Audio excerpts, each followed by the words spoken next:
Match చివరి over. Stadium మొత్తం టెన్షన్తో ఊపిరి బిగబట్టుకొని చూస్తుంది. క్రీజ్ మీద ఒక వ్యక్తి మాత్రమే ప్రశాంతంగా నిలబడ్డారు. అతనే ది ఫినిషర్. ఒక చిన్న పట్టణం నుంచి వచ్చిన సాధారణ యువకుడు, కానీ అతని కలలు మాత్రం అసాధారణం. రాంచీ నుంచి ప్రపంచ క్రికెట్ టాప్కి ఎదిగిన మహానుభావుడు. టీమిండియాకు అతి గొప్ప కెప్టెన్లలో ఒకరు. అతని స్టైల్ వేరు, అతని మైండ్ సెట్ వేరు. ప్రెజర్ ఎంతైనా ఉండనివ్వండి, అతని ముఖంలో ఎప్పుడూ ప్రశాంతతే. కూల్ మైండ్, పర్ఫెక్ట్ డెసిషన్స్, లీడర్షిప్లో లెజెండ్. మ్యాచ్ ఎంత క్లిష్టమైనా అతను చివరి వరకు ఆశ వదలరు.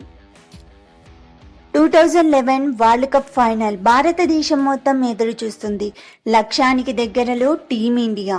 టెన్షన్, ప్రెజర్, క్షణం ఉత్కంఠం. ఆ సమయంలో క్రీజ్కి వచ్చారు ధోనీ గారు. నువాన్ కులశేఖర గారు బౌలింగ్ చేశారు. ధోనీ గారు finishes of in style, a massive 6. Bharat world cup గెలిచింది. ఆ 6 ప్రతి భారతీయుడి గుండెల్లో శాశ్వతంగా నిలిచిపోయింది.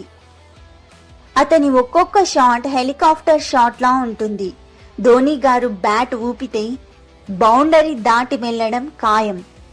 ఈ షాట్ ప్రపంచవ్యాప్తంగా ప్రసిద్ధి చెందింది. విజయాలు, ట్రోఫీలు, రికార్డులు ఇవన్నీ ఒక పక్క, అతని ప్రభావం మాత్రం మరింత గొప్పది. అతను ఒక ప్లేయర్ కాదు, ఒక ఎమోషన్.